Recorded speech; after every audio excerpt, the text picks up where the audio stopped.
Good morning, Stacy. Good morning. I really appreciate you taking time out of your busy schedule related to supporting students to sit down with me and talk a little bit about how moms and dads may be able to support their children at home. Yeah, absolutely. Specifically, kindergarten and first grade students, and in terms of content, specifically reading. Yes. We know that our NWEA testing window will be open shortly when we come back from break, right? The window is January 13th to the 24th. And after students are done with their screener, right, moms and dads get what's called a family report. And the family report really breaks down how a student is achieving in school in both math and reading based on data collected from all students taking NWEA map growth across the country. Yes, yep. And when you think of that norm reference data, we think of percentiles, right? Yes. 50th percentile being average, anything above that being considered above average, and anything below being below average. Yes, 100%. And I think one key thing to remember for our parents when they get this report, right, is that it is a percentile and not a percentage, right? Sometimes those two terms can get mixed up, but they 50% sounds like an E, right? Exactly, But it's not. They mean two very different things, right? So I always like to relate the percentile to when you take your children to the pediatrician for the well visits, right? And height and weight, right? That's exactly the frame of reference you have when you're looking at this report, right? You know, our K-1 students are tested within 4 areas on NWEA for reading. The NWEA test is adaptive, right? Okay, so as they're getting questions correct, it kind of ups the level of rigor. Yes. The type of question that's asked, what's expected of them. And then as they start to get some wrong, it kind of backs up a little bit. Think of Goldilocks and the Three Bears, right? It's truly what is the best fit for them. So really what the screener is trying to do is find that instructional sweet spot, right? So we know the skills that a student may need to continue to make progress forward. Absolutely, absolutely. And I think it's really important to remember as well that you can't get a 100% on this test, right? It sounds bad, but it's set up for students to fail, right? Right, because we want to know where their capacity stops so we can continue to push them forward. Exactly. That's where the educators know where they have to provide the instruction for that particular child. So I'm glad you said that. So in turn, what we're hoping to do is strengthen our homeschool connection by giving parents things that are easy, right? Whether it's using things they already have around the house or maybe even exercises that don't require any materials. So they can support their students continuing to move forward too. You mentioned that kindergarten and first grade are screened in language and writing, literature and informational, vocabulary and vocabulary use and functions and foundational skills. And really when we're thinking about our youngest readers, right? Our K-1 students, right? Who, even if you're at the end of first grade, right? We're still developing that reading, right?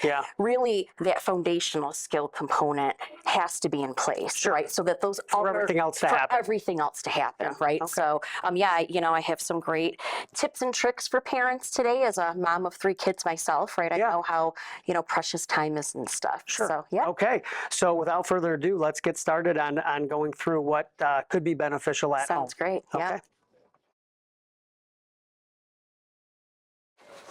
Okay, so let's kind of delve a little deeper into those 4 domains that exist within the kindergarten, first grade NWEA test, right? The first one we're going to kind of dig into a little bit more is foundational skills. Think of this as the fundamental blocks of learning how to read. Right? All of those prerequisite skills you need to become a skilled reader happens within foundational skills. So it's almost like a setting of the table, right? Exactly, right? We're talking about syllables and words. We're talking about how many words are in a sentence, right? We're talking about being able to recognize sounds and their, the letter representation associated with that sound. In the K-1 NWEA test, portions of the test will be read to the student. Right. So you might have, the test asking a student to find the word cat. And there's, 4 different spellings for cat, right? And they have to pick the correct one based on their phonetic knowledge, right? Their understanding of sounds and letters and how they work. So again, putting those building blocks together. Absolutely. There's also a huge component that involves sound manipulation, right? So, when we talk about sound manipulation, and if we go back to cat as an example, right? The first sound we hear hearing cat is k.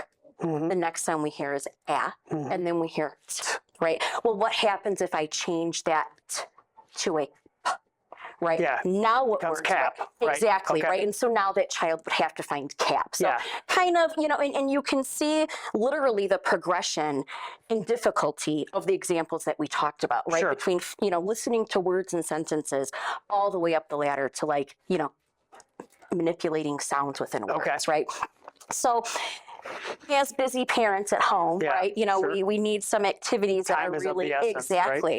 Yeah. We really need some activities that we can do as we're making dinner, as we're driving to soccer practice, right? I have 3 kids of my own, right? Sure. So a lot of times the things that we do are happening on the way to dance, Yeah. happening on the way to soccer and gymnastics. So Yeah. one of the things that you can do, especially if your child is kind of struggling within that earlier realm of foundational skills, right, is practice listening for syllables and words, right? Okay. So a syllable in a word is the spoken parts that we hear of a word. Like Sure. mitten has 2 syllables. Yes. Dog has 1 syllable. Yes. Fantastic, right? Fantastic, right? We're syllables. We're looking at 3 Yeah, syllables, sure. And when we're practicing working with syllables, it's really important to have some sort of kinesthetic motor movement, Yeah, right? sure. You're clapping, you're, jumping up and down. You have a pop it, right? And you're popping, the little Sure. bubbles for every syllable, right? Sure. Because we are talking about little kids, right? Right. They've been in school for a long day, Yeah. right? Now we're doing more things with School them. at home. Exactly. Yeah. So they need something to make it fun, So to practice counting syllables, you can use any sort of object that you have around your house. Okay. Right? You're sitting down to eat dinner. Today we have pasta, right? We have pasta, we have salad. Yes. I have, Thousand Island dressing Yeah. on my salad, right? We're clapping the syllables to all of those different things on our table. Sure. Words are readily available everywhere. Just Absolutely. Take advantage of Absolutely. the context of what's happening. Right. We're getting ready for bed at night, right? We have our bedtime routine, Sure. right? Of brushing our Toothbrush, teeth. Exactly. toothpaste, Yes. Yeah. pillow. It's just that constant, quick, Okay. repetition with Yeah. it. Another fun place to do that at is if you go to the store, right? You're in Target, you're grocery shopping with your child. Okay, we need, chicken. How many syllables are in it? Now we need lemons. How many syllables? Sure. And every time, they hear a syllable, right? Right. They're putting it into the cart, things like that. So those exercises really just require intentionality, no Absolutely. supplies. No Yeah. supplies. And they're really things that you can do spur of the moment, Yeah. right? There's no prerequisite Sure. thinking or anything like Sure. that. Another really important skill for young readers to master is being able to blend individual sounds Okay. into a word. Right. So let's go back to that cat. Yeah, I was going to say, we example, talked about Yep. cat earlier. So if I say cat, can my child say cat? Yes. Right. That skill then will transfer over into being able to read printed words in a text, right? Sure. So you have to be able to do it orally first Right. before you can proceed to that next step. Okay. Now, much like counting syllables, right? You can do this with any object in your home. You can use that same getting ready for bed. Yeah.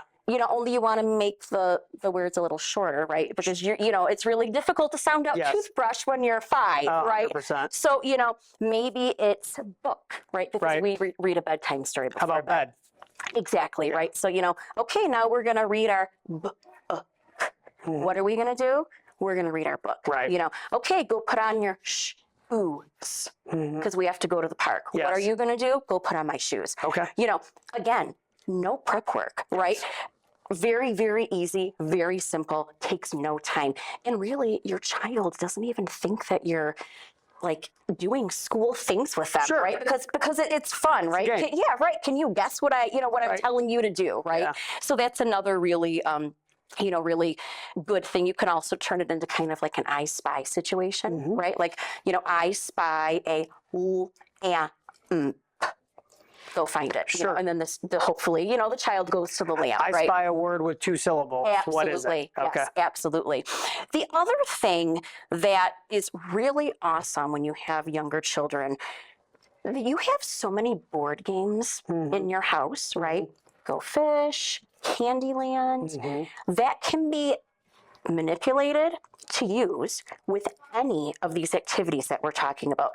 Candyland is so versatile in the fact of how it is set up Sure. in terms of the colored squares that you could very easily relate that to your CKLA spelling words, right? If you're Okay. a first grader, right? All you need to do is put some words, an index card, sticky notes, scrap pieces of paper, Sure. right, that you're throwing away after. Sure. And, what is this word? Read your spelling word to me. Read this, a word with this certain pattern in it. Okay, you get to move to the next red space or whatever. Just a really, really easy way to incorporate games that you know and love as a family. Sure. With kind of like a learning aspect. Yeah. Right? And again, does sound easy. Yeah, and you might have to, make a couple cards or whatever, right? Yeah. But, it's a great way to build that phonetic relationship, right? To get that practice of reading and spelling in and all of those, all of those things. And those would kind of be more for a student who has, some earlier foundational skills, right? Sure. And we're kind of working up that hierarchy, Yeah. if you will, Absolutely. We're really ready to kind of delve into, print and things like that. Okay. Another awesome tool that I have used with my own children when they were younger is children's word searches. Okay. So, And some of those you can just create on your own too, right? Absolutely. Using something online. absolutely. Yeah. Or they even have specific ones for children off okay. of Amazon. Sure. Right? Like that are Buy a book. Absolutely. Yeah. And this word search is all about things that you see at the zoo. Yeah. Right? So what are you doing here? You're building vocabulary, one, Sure. even though that's not, what our main focus Yeah. is, right? But you're also exposing them to words in a different context, right? And they're understanding that, that yes, the words and the sounds have to be a certain way, right, in order for it to make sense. And, they're learning to recognize words within a larger text, Sure. right? It's a really, again, fun opportunity Yeah. disguised, as an extremely valuable learning opportunity. Absolutely. Another great strategy that I have, and my son actually did this year. He's 7. And I was like, oh my gosh, this is so cool. He is obsessed with the Trolls movies on Netflix. Okay. And he also loves to sing. Okay. Okay. So he said, Mommy, can you get it where I can see the words on the bottom of the Sure. screen? Closed Right. captioning. Exactly. Yeah. And I was like, okay, well, why do you want that? He's like, I want to write down all of the songs that they're singing so I can practice them later. I was like, oh my gosh, that's such a cool thing. Sure. But wow, any parent could use that Right. for any type of reading practice. Right. Right. Of course, a kid-friendly, kid-appropriate movie, right? But turn on the subtitles, right? Right. Okay, let's pause, let's pause on the scene. Yeah. You as my first grader, you are going to pick out all of the tricky words in it, right? The thes, the yous, the ands, the is, okay, we kind And of by got tricky those. word, you mean words that don't follow a phonetic pattern. Absolutely. Okay. Yes. Like said. Yes. Right. SAID. Where? Exactly. Yeah. Yep. And you can kind of, build that capacity, right, and that stamina, as you're going along. If your child's really strong in reading, or, if it's like a cartoonish movie, right, they might be able to read more of the words in it. But it's just a really fun way to kind of, again, practice those early reading skills, right, and those early learning skills in a fun way that's easy and quick. Yeah. So we talked about the significant importance of foundational skills, but we know we have some other instructional areas. Absolutely. What's next? Yeah, so the next one that we're going to talk about is language and writing.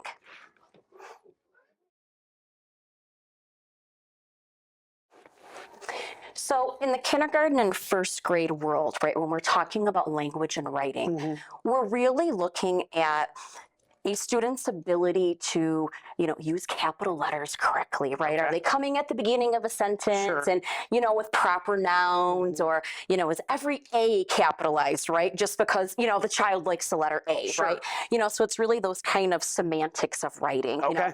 Can you use the correct ending mark at the end of a sentence, right? Sure. Period, question mark, Exclamation point. Exactly. Again, we're going to play a little bit into tricky words, right? Can you recognize, which tricky word is appropriate for this sentence? Okay. Things like that.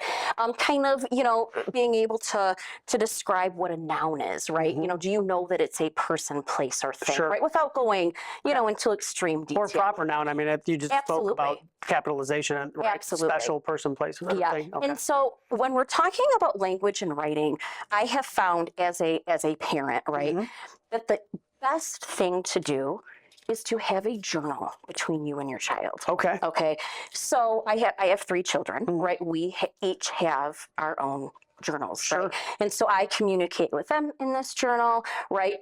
Very, age appropriate, things that you can read, right? Yeah. My 6th graders, journal is very different than my Absolutely. 1st graders journal, but switch it up a little bit, right?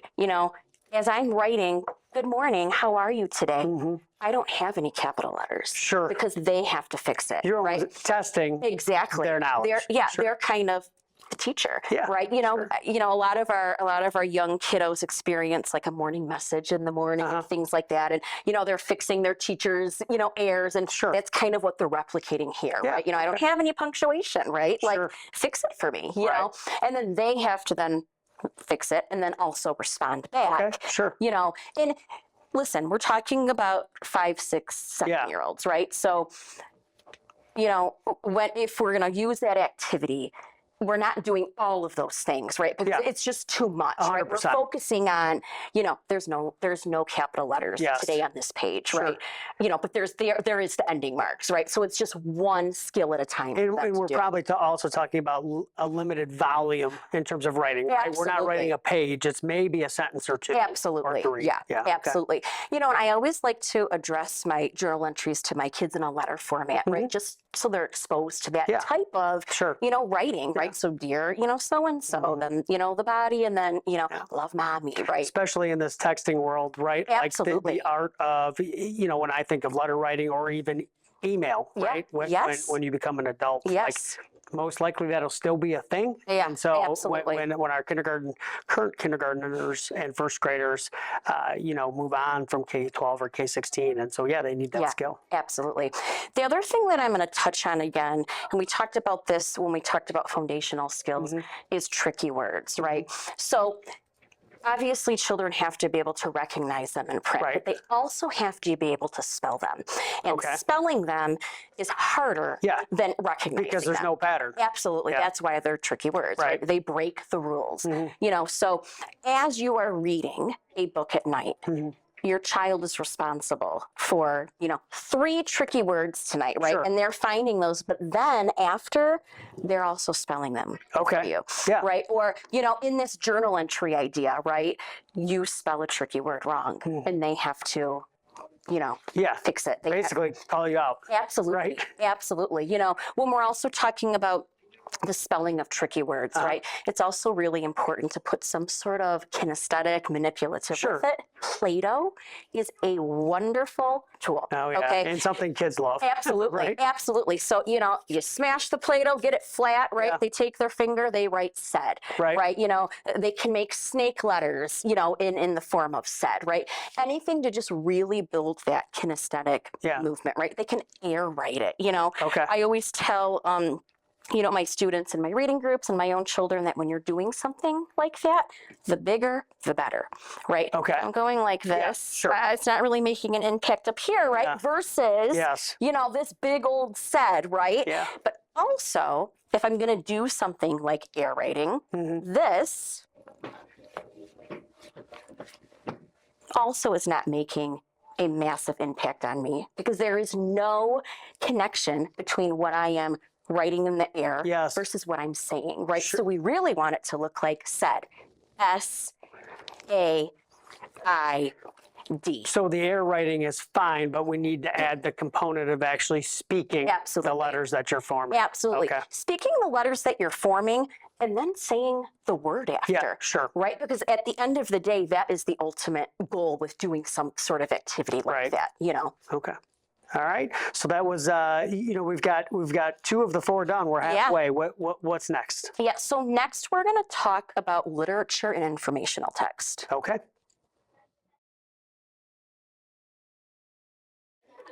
Okay, so when we talk about literature and informational text, NWEA does lump those two categories together Okay. under the same subdomain, right? Which, if you have a child also in 2nd through 5th grade, that differs then in those upper grades, right? Those now become two separate domains, okay? Okay. So literature and informational lumped under one subdomain for K-1, right? And the reason why I'm pointing that out is because there is a difference in between how you practice comprehending a literary text versus an informational text, right? So literary, completely made up, right? Can never happen, Is it right? fair to say that when you think of literature, you think of fiction, Absolutely. and when you think of informational, you think of nonfiction Absolutely. text? Right. Yeah. And so really, the skills and strategies that you need to have Would be different. are very different, Sure. right? So let's kind of talk about literary text first, right? So, as a young reader, right, our fictional text, right, our stories that are made up, they usually follow some sort of pattern, right? Okay. They have characters, right? Humans, animals, whatever the characters are, right? There's always settings where the story's taking place, right? There may be multiple settings, it might change. There's usually some sort of issue, right? Yeah. It doesn't always have to be bad, right? It might be you won the $1 million lottery, right? Yes. There's always something that has to happen because of that issue. So we're kind of talking like plot. Absolutely. Yeah, okay. Absolutely. And so to practice those skills at home, right, is extremely valuable because all of our narrative text follows that Same pattern. same pattern, right? So I think as a former teacher and principal, like some people may call it like a story arc. Right? absolutely, absolutely. So one of the things to really kind of focus on as you're reading with your child, right, or your child's reading to you, is taking time to talk about the characters that you're reading about, right, in your narrative text, right, and they are made up, and it might be a skunk in a story, right, it might be this alien or whatever, right, because it's a made up text, right, but kind of talking about what this character is like, right? Okay. Are they nice? How do they handle problems? Talking about their character traits, right? For an extension off of that, would you want to be this character's friend? Yes. Right? If this character was a real person in your school, would you want to be friends with them? And to be able to maybe add some depth to that, you're going to want to ask why. Absolutely. Or how do you know? Absolutely. Right? Okay. Yes. And so, just some going into, deeper conversations about our characters, right? Same thing with setting, right? A lot of students struggle when they're asked what is the setting of a story to remember that the setting is where the story is taking place, right? So when I'm teaching about setting, as a former, lower class, elementary classroom teacher, now in the reading specialist role, or even as in the mom role, right? I like to talk about the 5 points of a star, right? Equaling your 5 senses setting, right? So, we're reading the story about, at a park, right? What do we think it might sound like at this park? What do we think it might, look like? What do what kind of smells, what you experience? Just to kind of really cement that idea that the setting is about when and where a story is taking place. And we know how significant prior knowledge is to reading success, right? Yes. That's what you're doing there, Absolutely. right? Absolutely. You're adding some depth to things you might see at a park that a child may not recognize. Yeah. Right? Okay. And settings can change, right? Yes. The story starts off at their house, right? And then their hamster, broke out of his cage, right? So now, they're outside, right? And, things like that. So just kind of really focusing in, on that setting component, right?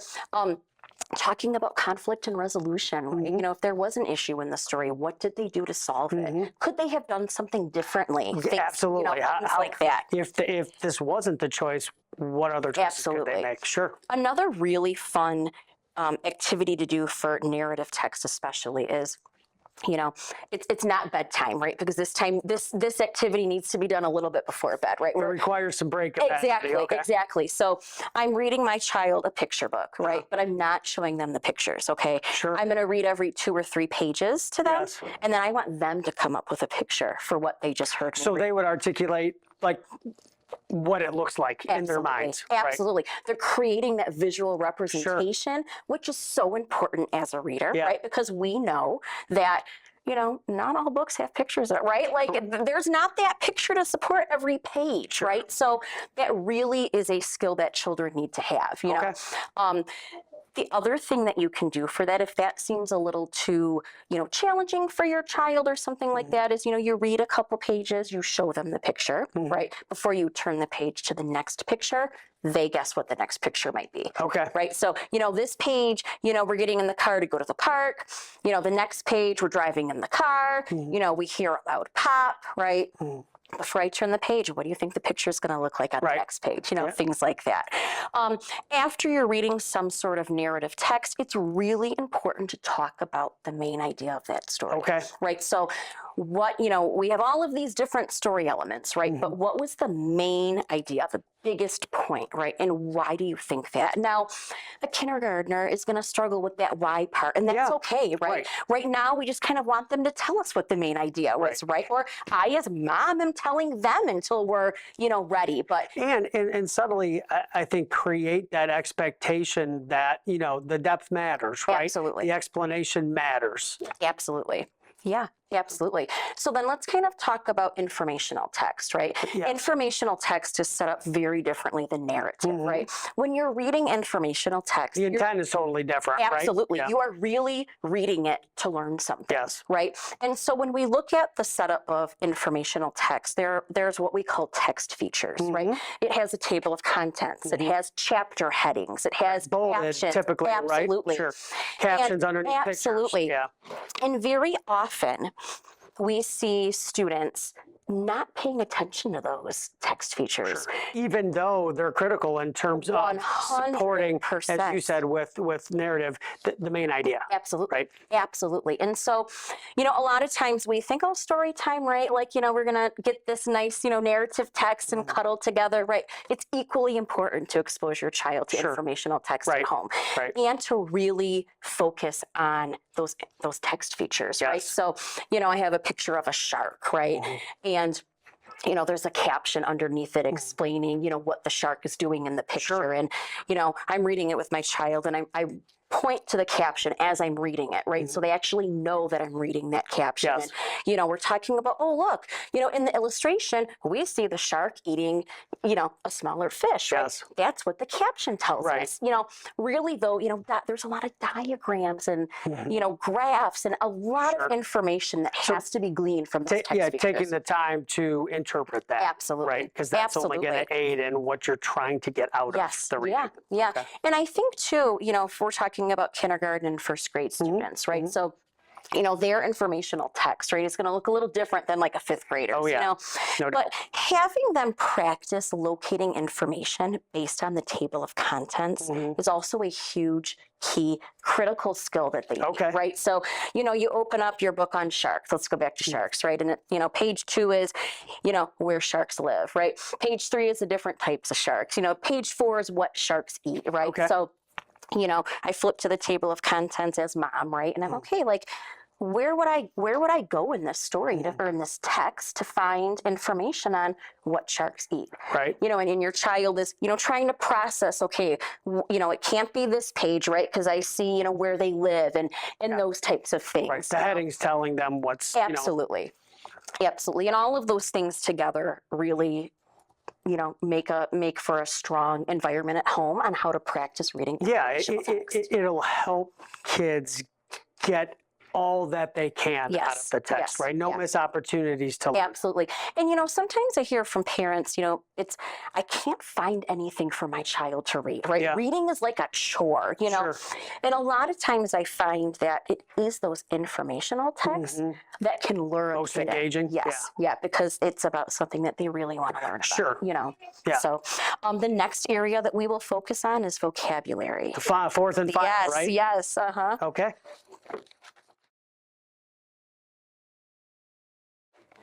So when we're talking about vocabulary at this early of a learning age, right, we're really talking about things like multiple meaning words, right? Okay. But, the difference between here, H-E-R-E, come here, right? And here. Here with your ear, right? H-E-A-R, and kind of being able to pick the different the right word out based on what we're talking about, right? We're beginning to talk about synonyms and antonyms, right? Okay, So yep, a sure. synonym is, a word that would mean similar, same, right? And an antonym means opposite, right? So, please walk and go get your shoes, right? Sure. What's another name for shoes? Or what's a synonym for shoes? So what's a an synonym for walk? An antonym for walk? Absolutely, Run, right? Yes, right? yeah. Okay. And those are things, again, that you're just doing naturally, right? Sure. As you're leaving the house, as, you're getting ready, for bed, right? Those Sure. kind of things. But exposing your child to synonyms and antonyms really increases their breadth of vocabulary. Yeah, their word bank, right? Absolutely. Sure. And so when we're doing these kind of exercises with our children at home, we want to make sure that we are using the terms, synonyms, and antonyms. Right. Right. Naming it. Absolutely. Because, just, okay, what's another word for, this, right? What's the opposite of this? They have to have that, oh, wait, we're talking about synonyms. Right. We're talking about antonyms, right? Okay. Another thing that you can do is kind of going back to the Go Fish example, the Candyland example from when we talked about foundational skills, Sure. right? You can have different words that have multiple meanings, right? Okay. Based on how they're spelled. We just talked about here. Yeah. Another one is deer, right? The deer you see outside versus Dear Mrs. Smart. Exactly, yeah. And you can play games with those, right? I read a sentence to my child. Sure. Right? Which is it? Which deer did I use? Which Right. deer is it? Right? Right. To kind of increase that exposure to those different multiple meaning words as well. When we're talking about learning vocabulary at this age, for some students, we will start to introduce things like prefixes and suffixes, Okay. And not complicated ones, right? What does ing mean? Swimming, right? I'm doing it right now. Yes. Right? Right now I'm sitting. Versus ED. Absolutely. Right. So those kind of things. And then, those words that you can't add ed to. Yes. Right. I went home last night and I sat on my couch, right? I didn't sit it on my couch. Sure. Sure. So those type of things, Yeah. Or if you think of future tense, right? Absolutely. I'm going to go home and I will sit on my couch. Absolutely. Just kind of those, you're pointing it out to your child, right? Sure. I mean, my first grader all the time, right? I sitted, nope, Right. sat, right? Yes. Just to kind of, make them aware of those kind of nuances. Am I within our doing it English now? language. Have I already done it? Or am I going to do it in the future? Absolutely. Okay. The other thing to really, make your child aware of as you're reading text at home or as you're talking at home, right? A lot of times, when we're talking about words in the past tense, when we add that ed, that ed can have different sounds, Sure. right? Stopped, right? A lot of times, a child might say, stop it. Right. Right. Well, Yeah. that's not Sure. what we would say Well, if we were Because talking. when you're saying stopped, you hear a T, Absolutely. not an ED. Absolutely. Right. Yes. Yeah. And I mean, I could sit here for a long time and tell you why that is, Absolutely. right? But, so it's kind of correcting those little nuances, Yeah. kind of, not in like a negative way or anything. Right.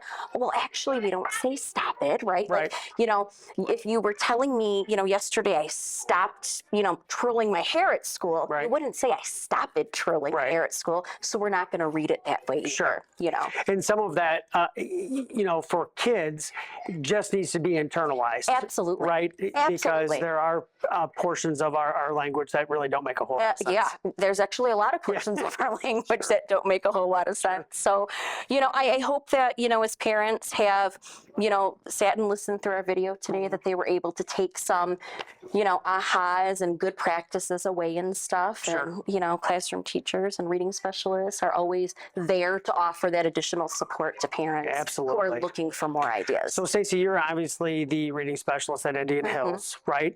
But my hope is that families from all over the district are watching the video. Yeah. So, if families from a different school would like more information, what would you suggest that they do? So the first thing I would suggest that they do is get in contact with their child's teacher. Okay. Right. Kind of, ask, okay, well, based on the NWEA, the most recent NWEA testing, is there an area that my child is scoring lower in, right? Or is there an area that my child is scoring higher in, right? Because that's the area that you'll want to focus on, right? Because it would be difficult to focus on all of these Absolutely. all the time. Correct, right? I mean, we're talking about little kids here, right? Sure. So they're spent by the time they come home. And short attention spans. Absolutely, right. And Anyways, listen, I mean, mom and dads are too, Yeah, right? You know, sure. we're working full time. We come home. We're, Tonight's you know, not the night. absolutely, right? You know, well, then we're full time parents, Right. right? So, you know, it really is about finding the balance there Sure. with your family and Sure. stuff. But the other you know resource that you can tap into is each of our elementary buildings do have a reading specialist, right? All of the reading specialists at each elementary building have all access to the NWEA reports. Sure. So that would also be a wonderful resource, you know, for parents to go to if they're looking for additional help or support in any of these areas. Sure. Well, I just want to take a minute to say thanks again, Stacy. Yeah, I mean, thank this you. has been the opportunity to sit down with you and talk about some of these things have been awesome. And you. I know that it will have an impact on students, you know, when they leave us and head home for the day or on the weekend or breaks. So Yeah, thank you so much. Thank you.